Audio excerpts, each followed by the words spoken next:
The siren's wail faded to a distant murmur as the black sedan pulled up to the curb, a jarring punctuation mark against the hushed opulence of the city's most exclusive residential tower. Above me, the penthouse gleamed, its glass facade reflecting the nascent dawn like a fractured diamond. My name is Dr. Arthur Finch, and I am called when the impossible happens, when the ordinary tools of justice fail, and the scene itself becomes a riddle whispered in shadows. Tonight, the riddle belonged to Julian Thorne, CEO of Thorne Global, a man whose empire spanned continents, now reduced to a headline in the making. Detective Anna Hayes, a man whose face was a roadmap of past cases, met me at the elevator bank, his usual stoicism replaced by a visible unease. "Arthur," he began, his voice low, "I'm glad you're here. This one, it's a knot." I merely nodded, my gaze already assessing the polished marble floors, the subtle scent of expensive cleaning agents mixed with something metallic and vaguely human. Hayes led me through a maze of hushed corridors, past grim-faced officers, until we reached a pair of formidable reinforced doors. This was Thorne's private boardroom, his sanctuary, now his tomb. "The preliminary report is in," Hayes continued, gesturing toward the doors. "No forced entry. The biometric lock shows only Thorne's prints for the last 12 hours. Security footage confirms he entered alone last night around 10 p.m. No one else went in, no one came out. The room was sealed from the inside, electronically." "And the victim?" I asked, my voice calm, almost detached, already preparing my mind for the meticulous dissection ahead. "Julian Thorne, found by his assistant this morning when he didn't respond to calls. She accessed the room remotely with his master code. Found him. Like this. No weapon, no signs of struggle. He's just dead." Hayes ran a hand over his close-cropped hair, a gesture of profound frustration. "It's a ghost story, Arthur. A man dies in a sealed room. No one gets in, no one gets out, and there's nothing to say how he died." I took a moment, breathing deeply, letting the details sink in, not just the facts, but the feel of the place. The energy, or lack thereof. Hayes' team had already secured the perimeter, established a sterile zone. My work began where theirs often ended, in the silent language of objects and spaces. Entering the boardroom was like stepping into a perfectly preserved tableau. The air was cool, faintly metallic, but otherwise neutral. Julian Thorne lay slumped over a vast, polished mahogany table, his head resting gently on an open ledger, a pen still clutched loosely in his fingers. He was dressed in a bespoke suit, immaculate save for the slight disarray of his tie, which had come undone. His eyes were closed, his expression peaceful, almost serene, a stark contrast to the violence implied by death itself. I moved slowly, deliberately, my gaze sweeping the room in a practiced, almost meditative rhythm. This wasn't a quick scan. It was an absorption, a communion with the scene. Everything was orderly, pristine. There were no overturned chairs, no scattered papers, no broken glass, no telltale signs of a struggle, no blood, no visible trauma on Thorne's body, no ligature marks, no puncture wounds, no blunt force injuries. He appeared to have simply, quietly ceased to exist. My eyes traced the smooth expanse of the table. A half-empty glass of water, a precisely aligned stack of financial reports, a heavy, ornate paperweight. Each item seemed to be exactly where it should be, untouched by anything but the most careful hands. I noted the absence of dust, the gleam of the polished surfaces, the precise arrangement of every pen in its holder. The scene was so perfect, so utterly undisturbed, it screamed a lie. Death, even a quiet one, rarely left such an immaculate stage. I circled the table, keeping my distance, my focus narrowing. Hayes and his team had been thorough, but their focus was on what was missing. The weapon, the entry point, the struggle. My focus was on what was present, however subtly. I looked for the infinitesimal, the microscopic, the things that spoke of an unseen force. My gaze settled on the heavy, silver-plated paperweight, a miniature globe, resting on a leather coaster near Thorne's left hand. It was beautiful, perfectly spherical, polished to a mirror sheen.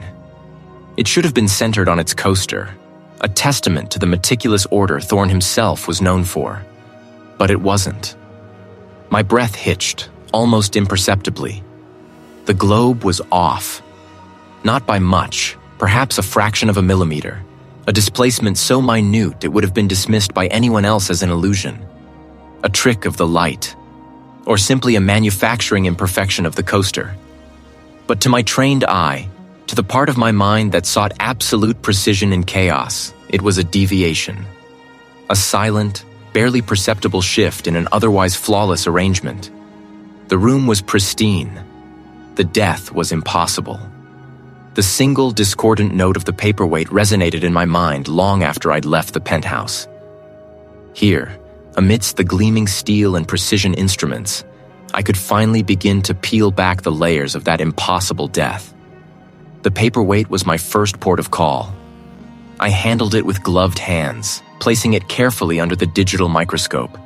There was no obvious blood, no fingerprint smudges visible to the naked eye.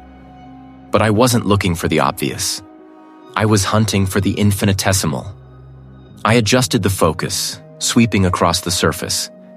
There, near the base, where a thumb might naturally rest, was a faint, almost imperceptible discoloration.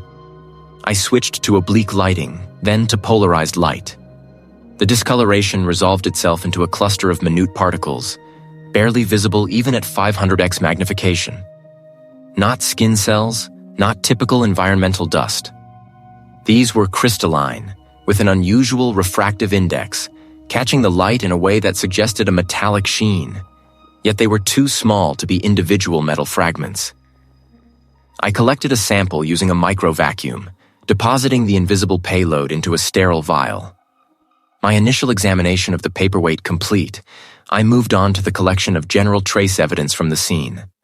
The detective had ensured a meticulous collection, knowing my reliance on the unseen.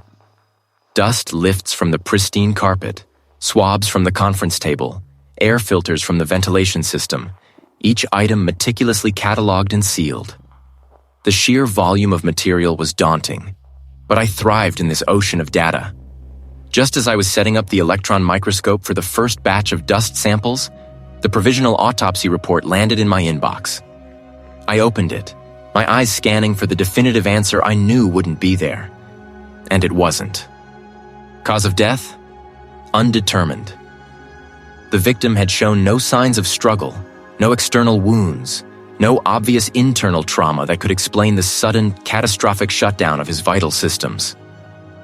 The report detailed an incredibly rapid onset of systemic failure, almost as if every organ had simply ceased functioning simultaneously. It was, in its own way, as impossible as the crime scene itself. No poison detected in initial screens, no blunt force trauma, no indication of an anoxic event. The report only deepened the mystery, confirming what I already suspected. The answer lay not in the dramatic, but in the minuscule. I leaned back, a sigh escaping me. The autopsy's inconclusiveness only solidified my resolve. I began with the air filters from the boardroom's ventilation system. If anything unusual had been introduced into that sealed environment, the filters would be the most likely to capture it. I carefully extracted the filter medium, placing sections onto carbon-coated stubs for the scanning electron microscope, SEM. Hours blurred into a meditative dance between my eyes, the microscope controls, and the flickering monitor displaying the alien landscapes of the micro-world. Most of what I saw was unremarkable. Textile fibers from clothing, skin flakes, common pollen, general atmospheric dust, the usual detritus of human existence. I filtered these out, digitally marking them as known environmental contaminants. But then, as the magnification climbed past 10,000x, I saw them. They were microscopic, almost perfectly symmetrical particles, unlike anything I had ever encountered in my decades of forensic work. Each was a multifaceted polyhedron, some with sharp, precise edges, others with smooth, almost polished surfaces. They weren't crystalline in the typical sense of a salt or a mineral. Their internal structure, revealed by backscatter electron imaging, suggested a complex, layered composition. Their size ranged from a mere 50 nanometers up to a few micrometers, easily small enough to be inhaled, too small to be seen without powerful electron microscopy. I ran an energy dispersive X-ray spectroscopy, EDS analysis on several of the particles. The results were baffling. They contained elements I recognized: carbon, oxygen, silicon, but in ratios and arrangements that defied conventional understanding. There were also traces of heavier, rarer elements, not commonly found in organic or inorganic compounds that would typically constitute dust. The spectral signature was unique, a fingerprint I couldn't match to anything in my extensive databases of materials, industrial byproducts, or even exotic natural formations. I spent the next several hours cross-referencing, running further tests. I checked against known nanomaterials, against advanced composites, against geological samples, even against meteoric dust. Nothing. The particles simply did not fit. They were too uniform to be random environmental debris, too complex to be simple inorganic compounds, and their elemental composition was utterly alien to anything I'd ever classified. The detective, a pragmatic man named Miller, would dismiss them as an anomaly, perhaps an obscure industrial contaminant from a neighboring building. If I couldn't provide a definitive identification, but I knew better. My gut, honed by years of sifting through the detritus of tragedy, screamed that these particles were significant. They were too precise, too unique to be mere coincidence. They were a deliberate, almost impossibly small signature left behind. I isolated dozens of these strange polyhedral particles, carefully transferring them to a new set of stubs. They shimmered faintly, almost iridescent, under certain lighting conditions within the vacuum chamber. A ghostly presence that hinted at a technology or a process far beyond my current comprehension. These were the true puzzle, the key to unlocking the impossible death. The pristine room, the inconclusive autopsy. They were all just backdrops for these microscopic, almost alien pieces of evidence. And I had a feeling I was only just beginning to understand their implications. The air in the penthouse boardroom was thick with the scent of stale coffee and unaddressed frustration. Fluorescent lights glinted off the polished mahogany table, reflecting the strained faces gathered around it. Detective Miller, a man whose patience was usually as robust as his build, was visibly frayed. He ran a hand over his close-cropped hair, his gaze sweeping across the grim faces of his team, then settling on me. "Still nothing, Arthur," he stated. The Dr. Finch dropped in the heat of the moment. No forced entry, no struggle, no witnesses, not a single print that isn't the victim's or a known staff member. No security footage anomalies. It's pristine. We're chasing ghosts.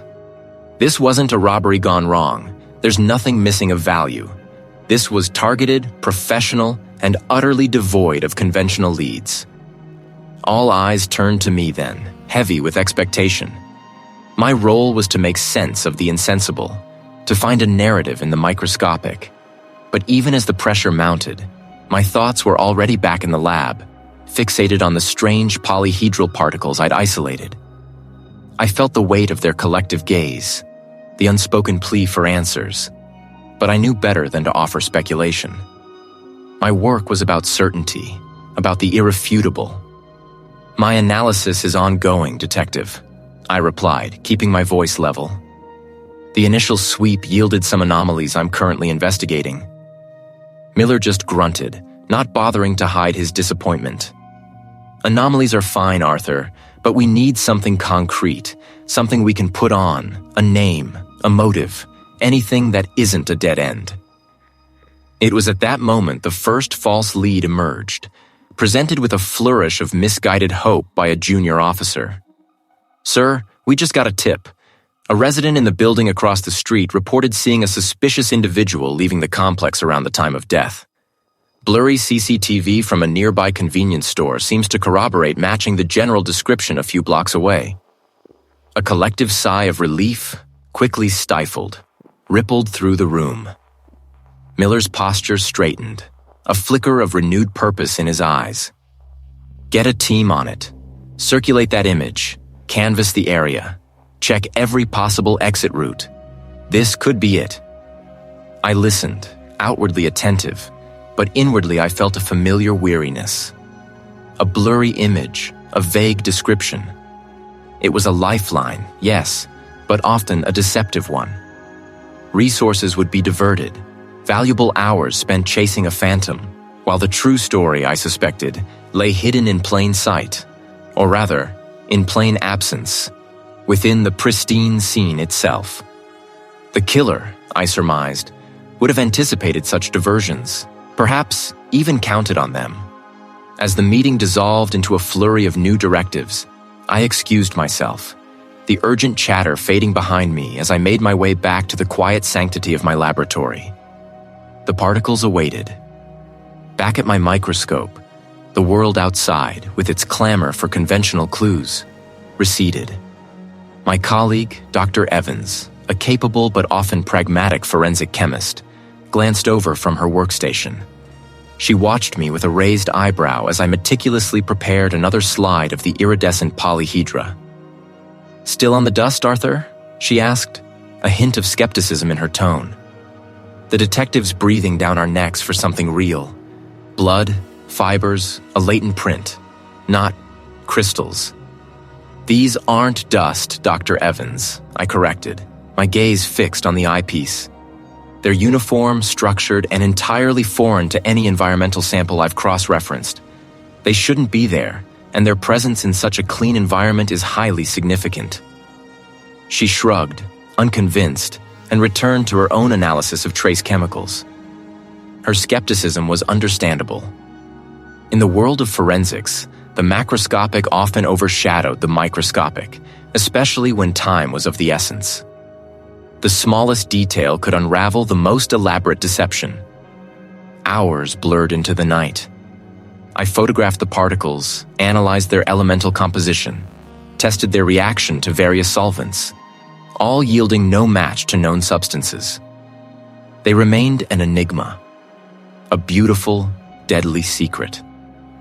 I reviewed the crime scene photographs again, hundreds of high-resolution images, projected onto a large screen in my lab. The scene was immaculate. No overturned furniture, no signs of a struggle. The victim was found seated at his desk, head resting on a stack of neatly organized documents. It screamed of a swift, silent, professional execution. It wasn't just clean, it was too clean. The perfection of it, the absolute absence of anything out of place, was a deliberate construct. It wasn't the natural aftermath of even a professional hit, which often left behind subtle, almost imperceptible disturbances. A faint scuff mark, a misplaced pen, a minute shift in a rug. Here, there was none of that. Every item was precisely where it belonged, every surface pristine. The killer hadn't just cleaned up, they had meticulously staged a scene of effortless, untraceable murder, creating an illusion of absolute control. But in their desperate attempt to erase every trace of their presence, to make it appear as though no struggle, no real interaction beyond the final act, had ever occurred, they had overlooked the minute, almost invisible byproduct of their own meticulous cleanup. The polyhedral particles. They weren't just anomalies. They were the silent scream of an overlooked, almost deliberate misdirection, betraying the killer's over-eagerness to tell a false story of effortless perfection. The scene wasn't just clean, it was scrubbed. And the particles were the residue of that scrubbing. The misdirection wasn't a planted clue or a false trail. It was the very absence of any trail. My mind, a crucible of chemical equations and biological pathways, wrestled with the implications. The meticulousness was almost a taunt, a challenge thrown directly at the forensic process. My phone buzzed, a jarring intrusion into the silent calculations unfolding in my mind. It was Detective Davies, his voice tight, urgent. "Dr. Finch, we've got an emergency board meeting. Thorne's penthouse. Now." The penthouse boardroom, a cavernous space of glass and polished chrome, felt eerily quiet despite the handful of tense faces gathered around the vast obsidian table. The city lights twinkled far below, an indifferent glitter to the grim reality settling over us. Detective Davies stood at one end, his gaze sweeping over the assembled executives, Thorne's inner circle. "Thank you for coming on such short notice," Davies began, his voice flat. "As you know, Reed Thorne was found deceased. We are investigating his death as a homicide." A ripple of unease, quickly suppressed, passed through the group. They were professionals, accustomed to crisis, but this was different. This was a direct assault on their insulated world. I took my place beside Davies, my own findings still swirling, incomplete. "My preliminary analysis of the crime scene has yielded some unusual results," I stated, addressing the room, though my words were primarily for Davies. There was an almost clinical absence of conventional trace evidence. No fibers, no foreign hairs, no discernible footprints or fingerprints beyond the victims and initial responders. It was as if the space had been sterilized post-event. One of the executives, a sharp-featured woman I recognized as Thorne's Zara Arthur officer, spoke up. "Reed was meticulous about security. State-of-the-art surveillance, biometric access, regular sweeps for anything untoward." "Indeed," I conceded. But within that sterile environment, I did find something. Microscopic, almost undetectable, but undeniably present. A complex organic signature. It wasn't a naturally occurring compound, nor a common industrial chemical. Its structure was highly intricate, almost designed. Davies interjected, turning to the executives. "This leads us to Mr. Thorne's professional life. His company, Etheron Bioinnovations. We need to understand the nature of your research, especially anything cutting edge, anything that might be considered proprietary." The COO exchanged a glance with a younger man, Thorne's head of research, Dr. Eris Thorne. No relation, I was informed later, just a coincidental surname. Eris cleared his throat. "Atheron specializes in advanced biological catalysts, bespoke enzymatic degradation, and what we term environmental recalibration agents. We engineer biological mechanisms to build or break down matter with unprecedented precision. Our focus is on material science, industrial applications, and remediation." "And the ethical dimension?" I pressed, my gaze fixed on Eris. The term environmental recalibration alone suggested a certain hubris, a willingness to tinker at a fundamental level. Eris hesitated. "Our work pushes boundaries, Doctor. We deal with highly specific biological agents capable of targeting and altering specific molecular structures. The ethical considerations are thoroughly debated internally, of course. Dual-use potential is always a concern. Any technology capable of such precise manipulation could, theoretically, be repurposed. But we have stringent protocols, multiple layers of security for our most sensitive projects. Could one of these bespoke enzymatic degradation agents, for instance, be used to eliminate physical evidence?" I asked, my voice low, deliberate. "Or even to facilitate a highly specific targeted form of biological interaction with organic matter?" I avoided the word murder, but the implication hung heavy in the air. Eris paled slightly. "Theoretically, yes. Our degradation agents are designed to break down specific polymers, complex organic compounds. If tailored precisely, they could leave minimal residue, perhaps only the very signature you describe, a byproduct of their action." A connection began to solidify in my mind. Reed Thorne hadn't just been a target. His own work, his company's ethically ambiguous research, might have provided the very means of his demise. The method of murder, I realized with a jolt, was likely as specialized and cutting-edge as the biotech Thorne himself pioneered. This wasn't a random act of violence.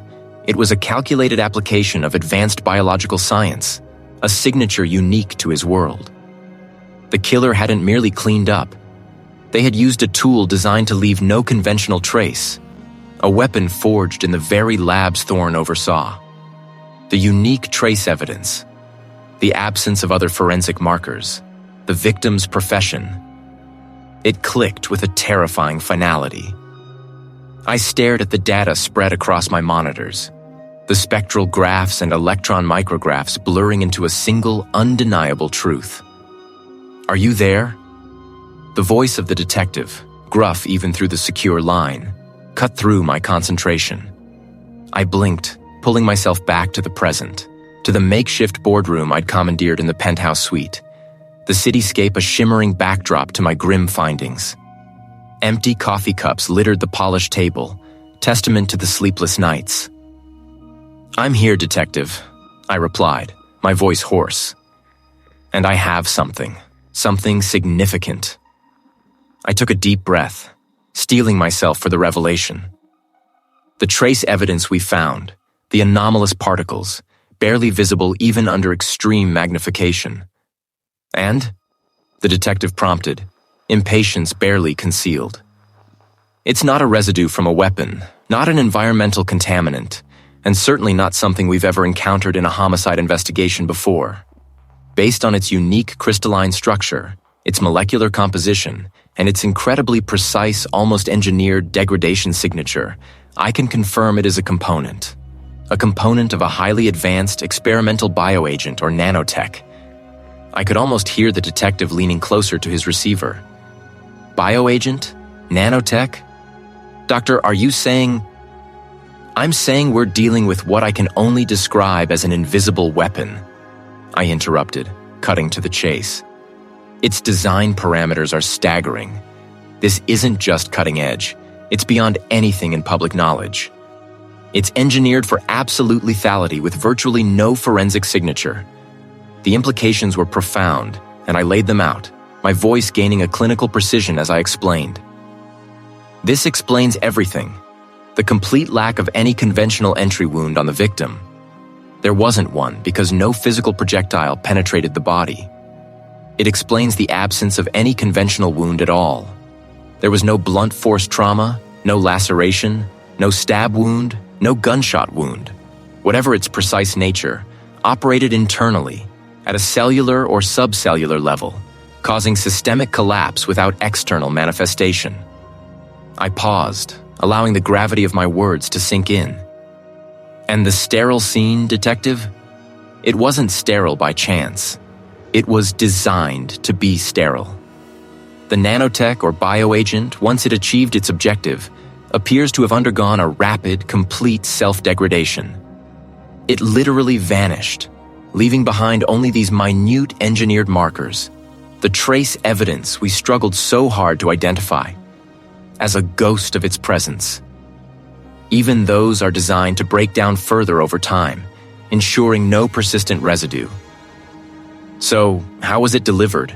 the detective asked. "That's the next logical step in our investigation, but I can offer some hypotheses based on the weapon's nature," I responded.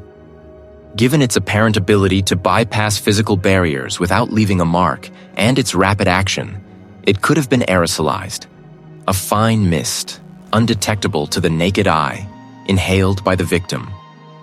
Or perhaps a contact-activated agent applied to clothing, skin, or a common surface the victim would touch.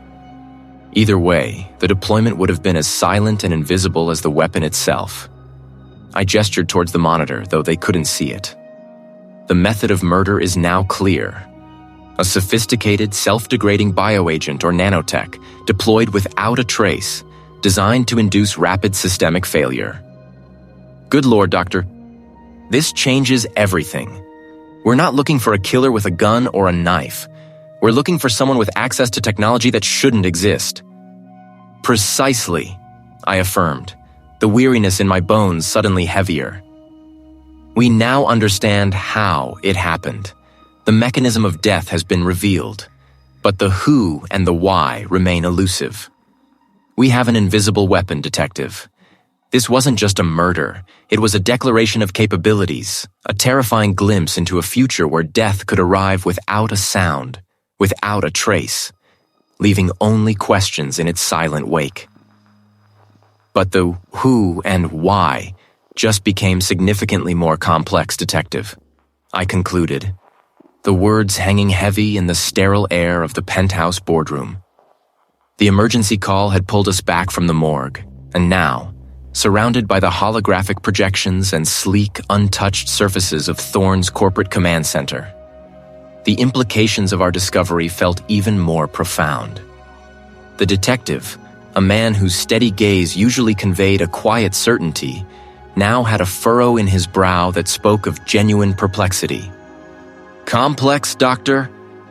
You're telling me we're not just looking for a killer, but a ghost with a chemistry degree? I leaned forward, resting my elbows on the polished table, the fatigue in my joints a dull ache. More than that, Detective. Much more. This isn't just about a chemistry degree. Used, the method of its delivery. It screams of a highly specialized scientific intellect.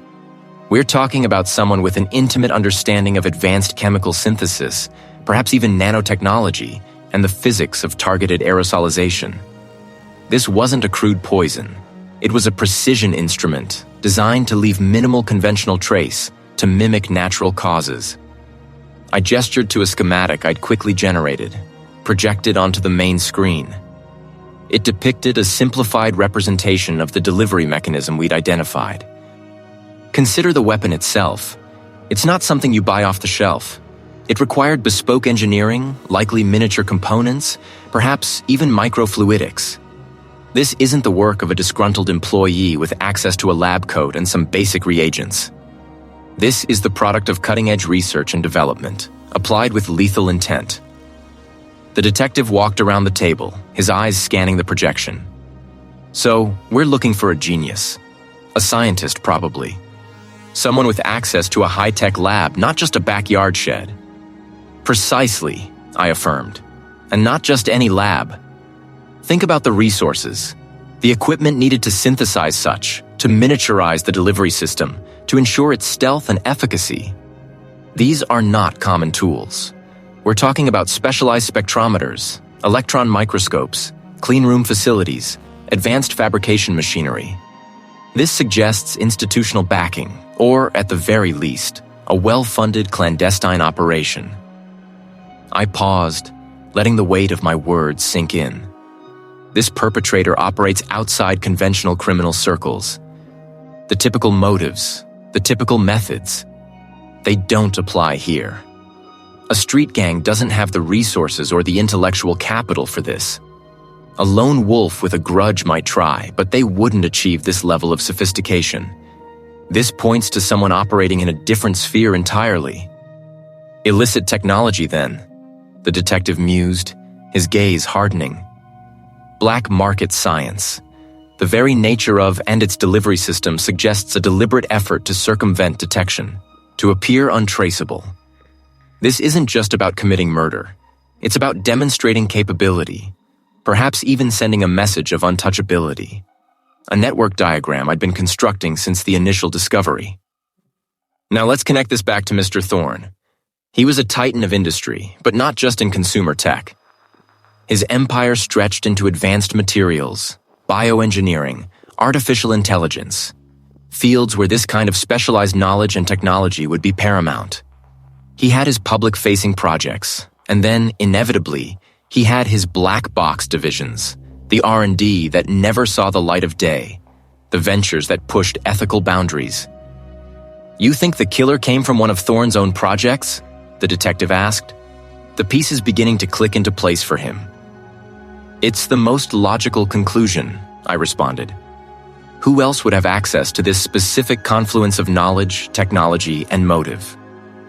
Thorne's most secretive projects would attract individuals with this exact skill set. Brilliant, driven, often eccentric, and operating in a world where conventional rules might not apply. These are the people who innovate at the fringes, who build the future, sometimes without regard for the present. I tapped a few points on the holographic display, highlighting specific nodes on the network diagram. We need to identify individuals connected to Thorne's most opaque ventures. The ones where the budgets were limitless, the security was airtight, and the deliverables were often shrouded in secrecy. These aren't just employees, they're architects of cutting-edge science. They would have the intellectual horsepower to conceive of such a weapon, the access to the necessary resources to construct it, and perhaps a hidden agenda or grievance tied to Thorne's own ambitions. A small group then, the detective murmured, looking at the complex web of connections. Very small, I confirmed, my voice low. The pool of individuals capable of this kind of act is exceedingly narrow.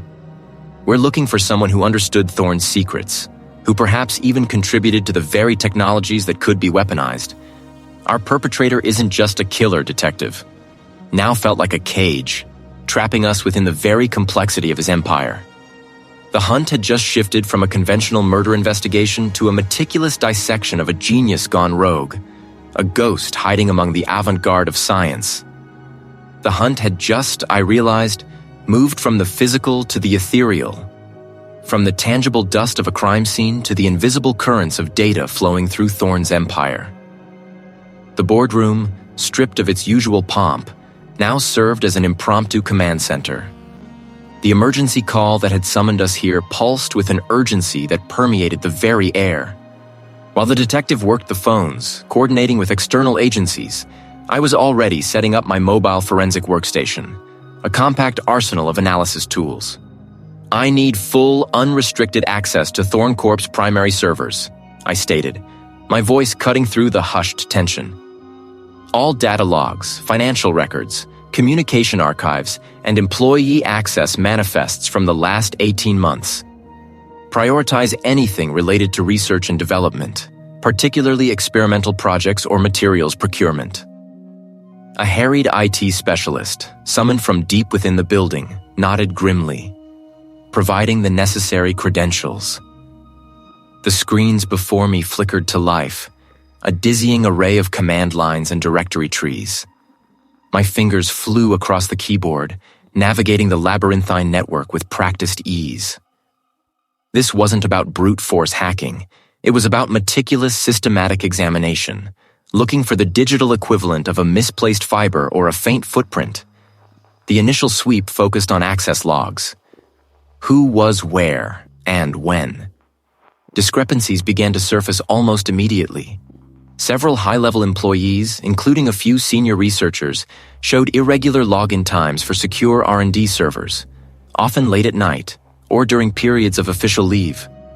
More concerning were instances of remote access from unverified IP addresses, masked and routed through a series of proxy servers, but not perfectly. A digital signature, faint but present, remained. This was my first piece of digital trace evidence. Anomalies in data logs that screamed of unauthorized activity. As I cross-referenced these access patterns with internal project timelines, a pattern began to emerge. The peculiar access spikes often coincided with the presumed development phases of the unique weapon we were investigating. It wasn't just random browsing. It was targeted, purposeful access to specific data streams related to advanced material science and bioengineering. The digital echoes of the physical clues were starting to manifest, suggesting a direct link between this clandestine digital activity and the weapon's creation. The hunt then shifted to the financial trails. Corporate espionage, especially on this scale, almost always left a paper trail, even if it was digital. I delved into the company's expenditure reports, vendor contracts, and internal fund transfers. Thorne Corp was a behemoth, its financial records a sprawling landscape of transactions. But I was looking for the unusual, the outlier, the one thread that didn't quite fit. It didn't take long. A series of seemingly innocuous small-scale payments to a shell corporation registered offshore caught my eye. Individually, they were negligible, easily lost in the sheer volume of Thorne's financial flow. But aggregated, they amounted to a substantial sum, enough to fund a significant clandestine project. The Shell Corporation's registered address led to a mailbox in a country known for its lax financial oversight, and its listed directors were, predictably, untraceable. What truly solidified the link was the timing of these payments. They perfectly mirrored the periods of unusual server access and the estimated development phases of the weapon. This wasn't just a disgruntled employee pilfering corporate secrets. This was an orchestrated long-term operation, funded externally, or perhaps internally redirected. The financial data, combined with the digital access logs, began to paint a disturbing picture of betrayal from within. I started cross-referencing the individuals linked to the anomalous server access with those who had oversight or approval capabilities for the suspicious financial transfers. One name surfaced repeatedly, a nexus point for both the technical means and the financial maneuvering: Arthur Finch. The revelation hit with the force of a physical blow, though I remained outwardly impassive. Finch was not merely an employee. He was Thorne's head of advanced research and development, a brilliant but notoriously ambitious scientist, known for his relentless pursuit of groundbreaking discoveries and his occasional disregard for corporate bureaucracy. He possessed the profound technical knowledge to conceive of and develop such a weapon. His access to Thorne's most sensitive R&D facilities and data was unparalleled. And now, the digital and financial trails pointed directly to him. His motive, though not yet fully elucidated, began to coalesce.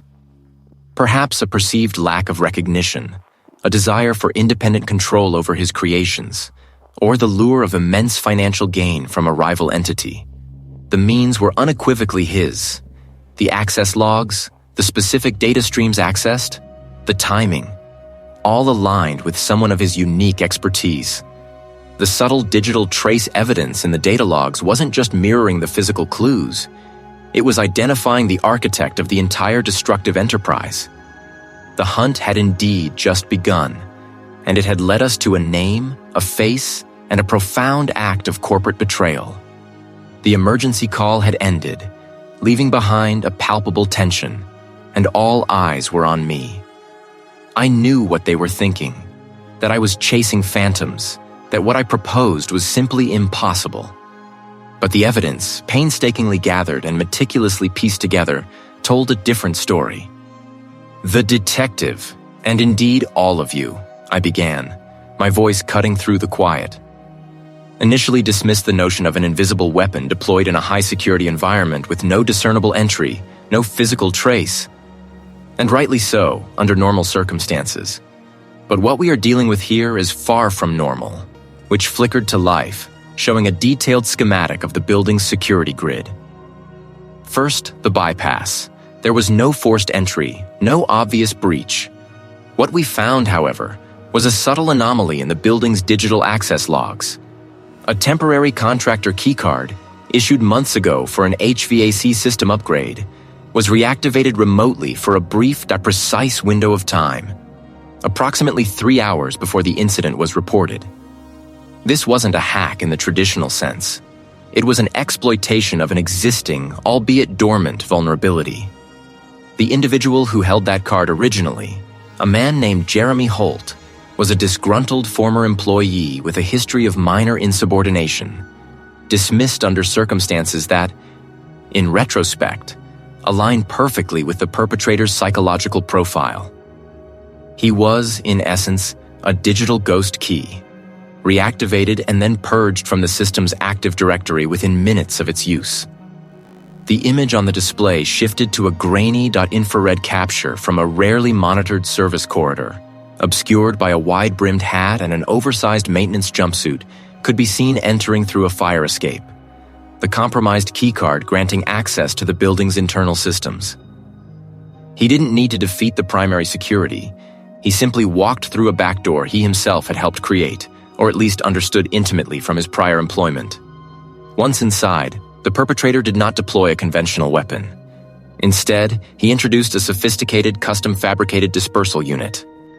Our analysis of the microscopic anomalies, the specific crystalline structures and trace elemental signatures found only within the immediate vicinity of the victims, points to a highly specialized bioagent. This agent, delivered as an ultra-fine aerosol, was designed to be colorless, odorless, and utterly imperceptible at the moment of release. A new schematic appeared, illustrating a sleek, unassuming device, roughly the size of a small air purifier that I had identified from minute residue left on a specific section of the boardroom table. This unit, I explained, pointing to the rendering, was placed discreetly, perhaps disguised as part of the room's existing decor or as a piece of portable electronics. It contained a pressurized reservoir of the bioagent. Our forensic spectroscopy revealed residues consistent with a rare earth metal alloy in the submicron range, indicative of a high-efficiency nozzle designed for atomization. Itself, I continued, was activated by a precise pre-programmed timer. Upon dispersal, it would have rapidly permeated the air, interacting with the victim's respiratory systems. The crucial aspect, however, is its designed instability. This bioagent was formulated to degrade and dissipate within a matter of hours, breaking down into inert, non-toxic components, leaving behind only the unique microscopic anomalies we discovered, these specific molecular markers that are a byproduct of its decomposition. It was designed to vanish, to leave no trace of its presence, only its devastating effect. I then addressed the meticulous cleaning. After had dissipated, the perpetrator returned. This wasn't just about retrieving the dispersal unit. It was about erasing any lingering forensic signature.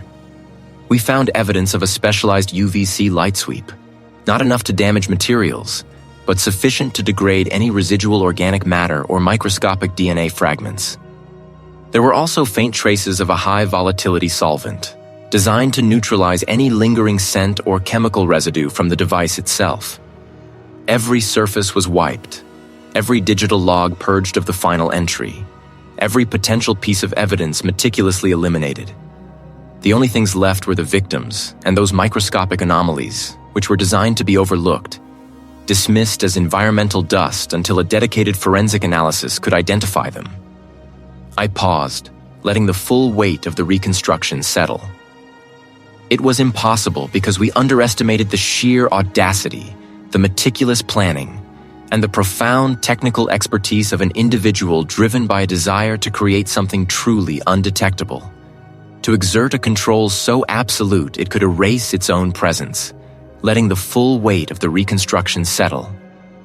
The impossible was not impossible because the laws of physics were broken. It was a meticulously orchestrated deception, designed to mislead us, to send us chasing phantoms. The air in the penthouse boardroom was thick with unspoken tension, a palpable hum beneath the polished mahogany table. The panoramic windows, usually offering a dizzying vista of the city, now reflected only the grim faces gathered. The emergency call had pulled everyone here, but the real urgency was the truth I held in my hands. Opposite me sat Dr. Alistair Reed. His usually impeccable suit now seemed to sag, his eyes darting between my face and the impassive expressions of the detectives flanking him. "What deception are you talking about, Arthur?" Reed's voice was strained, a poor attempt at feigned indignation. Thorne was a victim of his own recklessness, a bizarre accident. I ignored the bait, my gaze unwavering. The initial assessment pointed to a catastrophic failure of the automated environmental controls, a sudden depressurization, a rapid temperature drop. The kind of event that would leave no discernible human trace, only mechanical failure.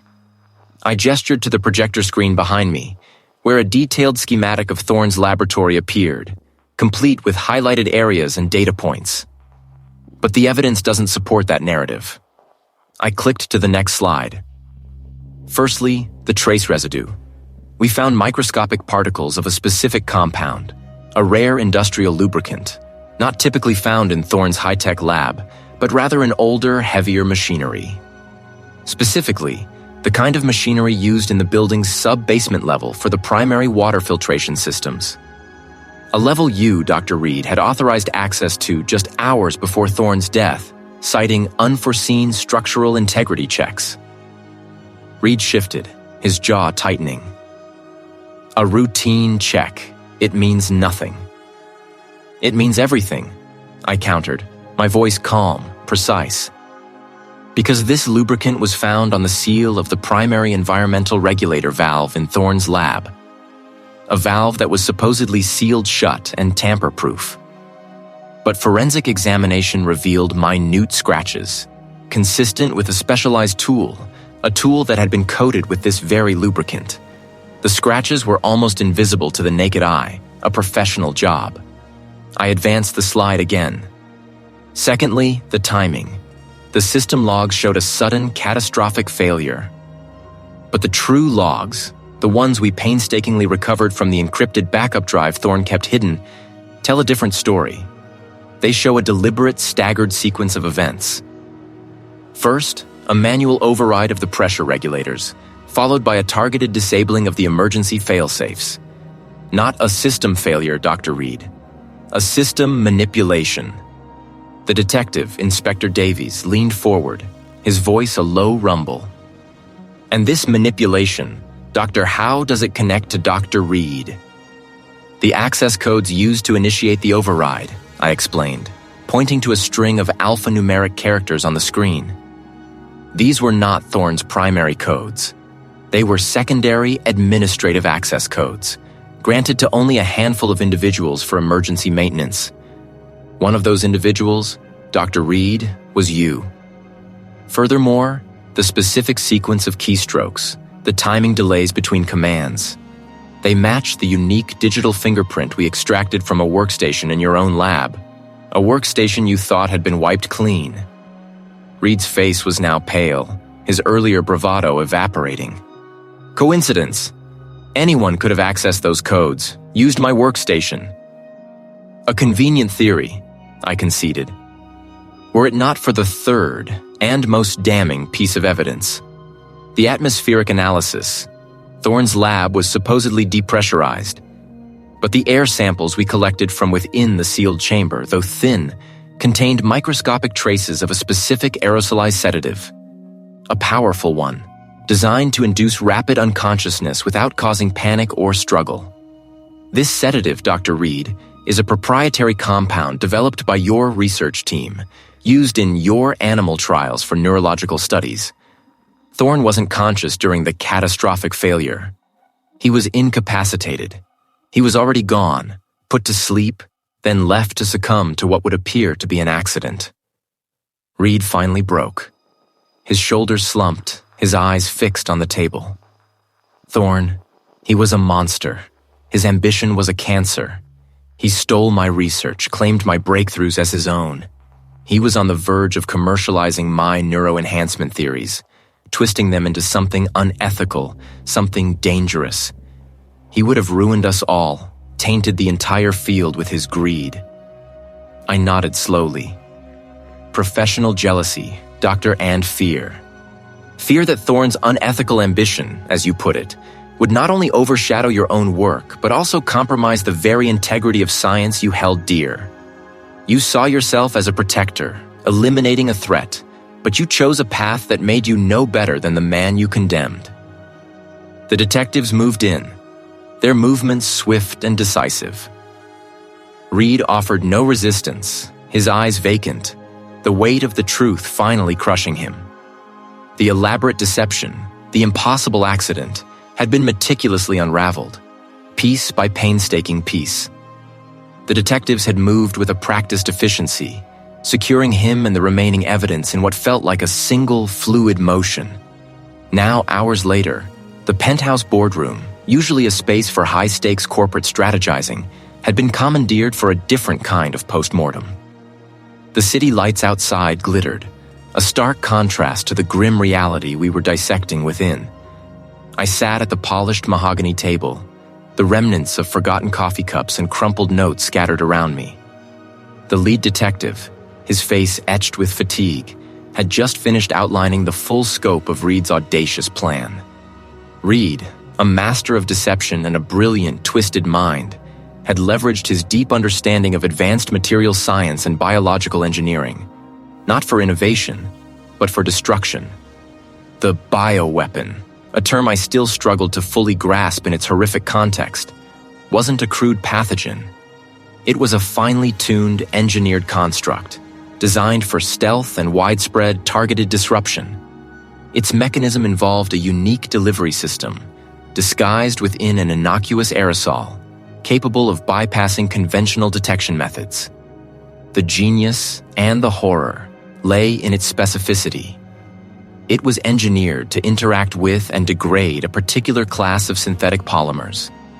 Ubiquitous in modern infrastructure, from certain types of industrial filtration systems to critical components in advanced agricultural technology. Its release, if successful on a wider scale, wouldn't have caused immediate human casualties in the traditional sense, but would have led to a catastrophic cascade of system failures, food supply interruptions, and environmental contamination. The resulting societal chaos, the detective explained, was Reed's true objective. A twisted vision of a societal reset, fueled by a deep-seated resentment against technological over-reliance. My mind reeled, not just from the scale of the averted disaster, but from the sheer sophistication. This wasn't a bomb in a backpack. It was a ghost in the machine, designed to unravel the fabric of modern life from within. The forensic challenges had been immense.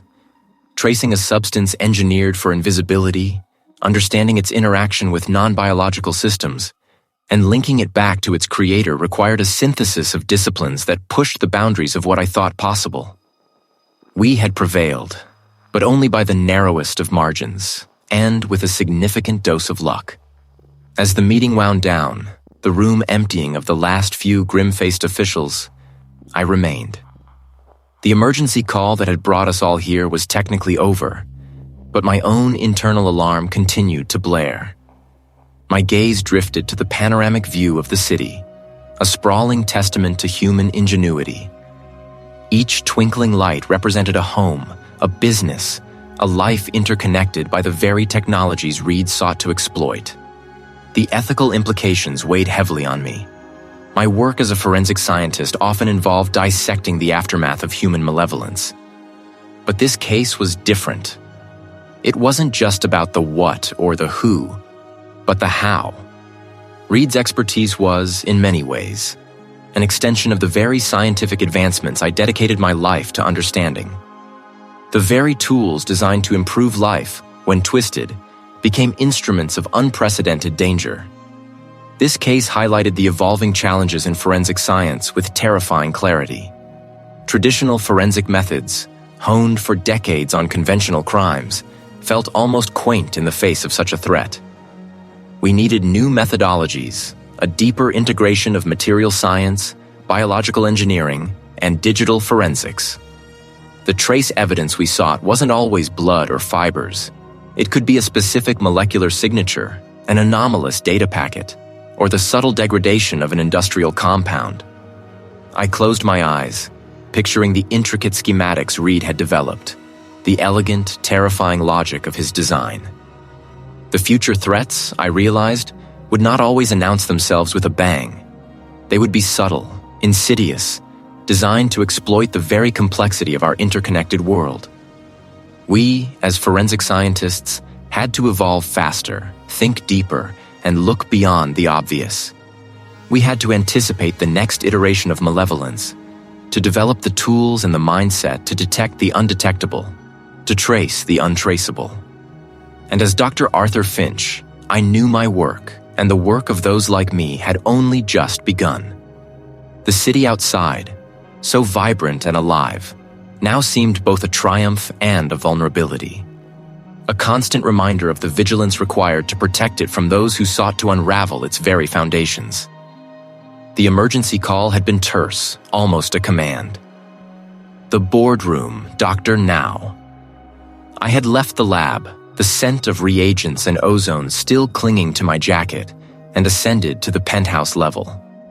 The panoramic view of the city, usually a calming presence, seemed to throb with the aftermath of our recent victory.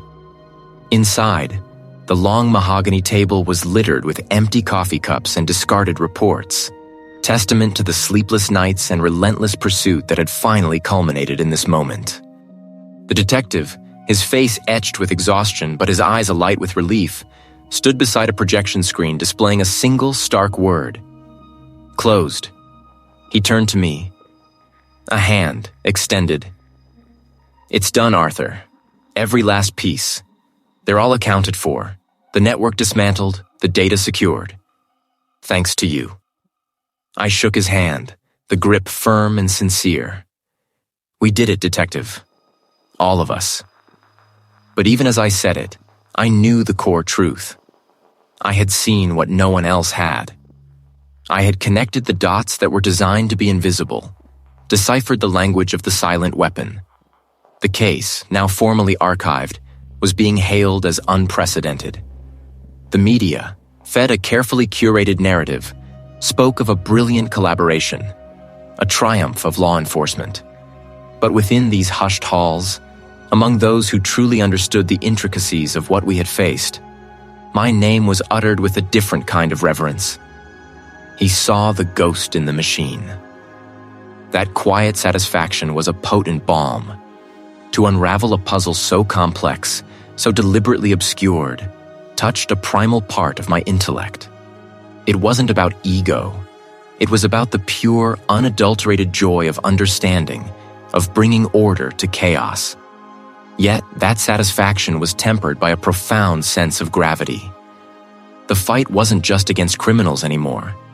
It was against the weaponization of knowledge itself. That realization had settled deep within me, a heavy stone in my gut. What we had stopped was a sophisticated, insidious threat, one that leveraged the very fabric of information to create untraceable devastation.